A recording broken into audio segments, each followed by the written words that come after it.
You know how people tend to act when they start feeling spiritually superior. Whether they're part of a religious group, an occult circle, or a spiritual community, they often believe they hold the exclusive right teachings. They start to think of themselves as part of the select few who are enlightened or chosen, while those outside their circle are seen as misguided or lost. They say, "We have the real understanding," and often look down on others who don't share their views. However, then someone else comes along and claims to be even more open-minded and accepting, saying, "We embrace all religions, all paths, and all beliefs as leading to the same truth." But ironically, what they're really doing is playing another game of superiority. They are essentially saying, "We are more tolerant than you." This is just another form of spiritual arrogance, and it shows how deeply the ego can trap a person, even when they believe they are beyond such traps. Buddha recognized this issue in his own journey. He realized that all his intense yoga practices, meditations, and ascetic disciplines were, at their core, just different ways of trying to escape the trap of suffering for his own benefit. They were all aimed at finding personal peace, enlightenment, and escape from suffering. But Buddha understood that the desire to escape suffering was, in itself, part of the problem. The very motivation to escape suffering was rooted in the same ego-driven desire that caused suffering in the first place. He realized that there was no real external trap to escape from, except for the one he had built within himself.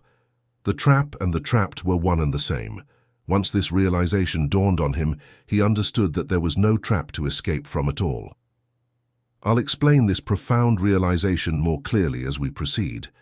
Because of this awakening, Buddha developed what he called the Dharma. In Sanskrit, Dharma means the method or the path. You may notice when reading about Buddhism that there's often a mix of Sanskrit and Pali words. Pali is the language of the earliest Buddhist scriptures, and it's a close relative of Sanskrit. For example, in Sanskrit, Buddha's teachings are referred to as the Dharma, whereas in Pali, it's written as Dhamma. Similarly, the word karma in Sanskrit becomes kama in Pali. Despite the language differences, the meaning remains consistent.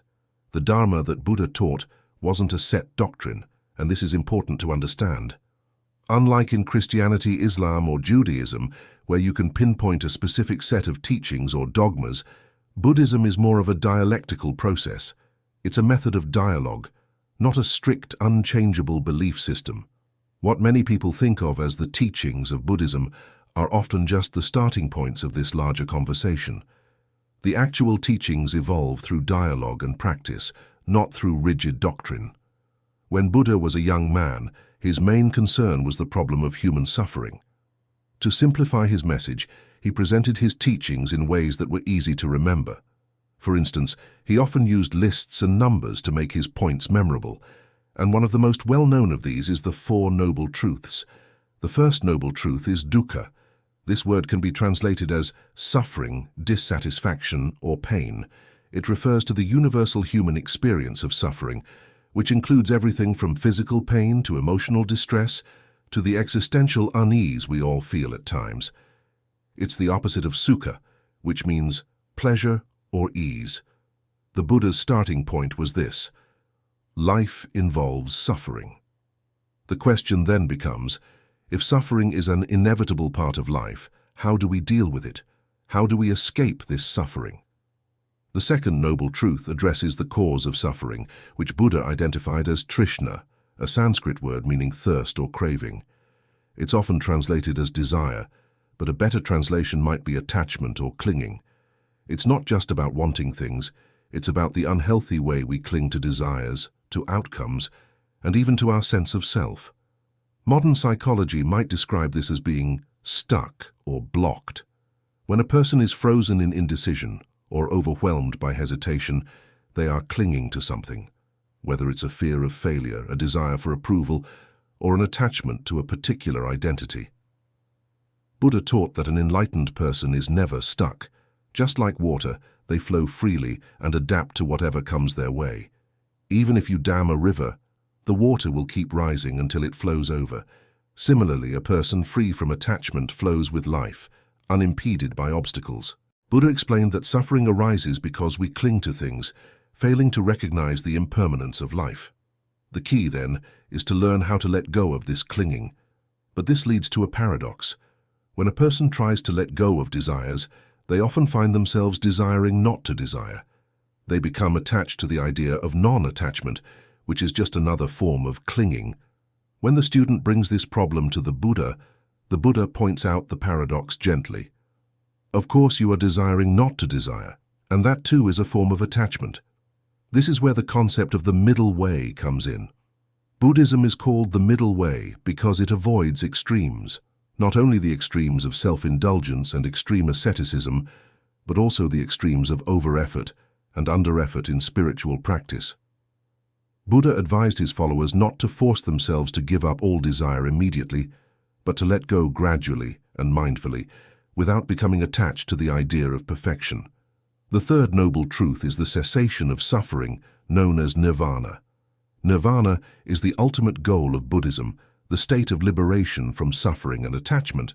The word Nirvana literally means blowing out or extinguishing, but it's important to clarify what's being extinguished.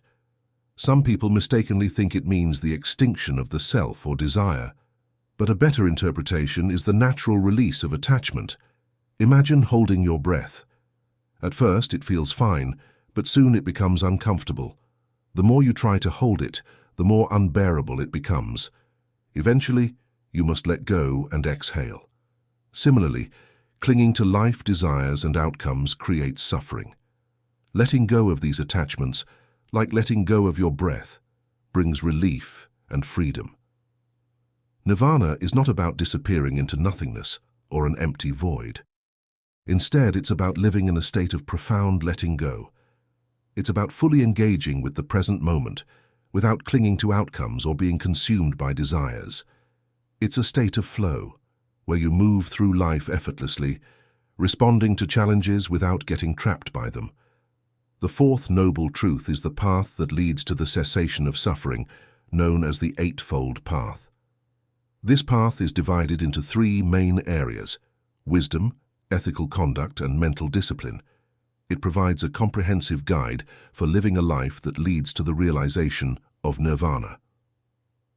Dr. Suzuki, a renowned Buddhist scholar, once gave a humorous yet insightful explanation of this path. During a lecture, he began to describe the Eightfold Path, but when he reached the second step, he paused and said, "I forget the second step. You can look it up in the book." His point was that while the specifics of the path are important, what matters most is the overall understanding and application of the principles in daily life. Each step of the Eightfold Path starts with the word samyak, often translated as right.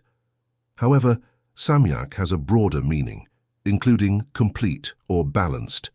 It's about having a holistic, balanced approach to life.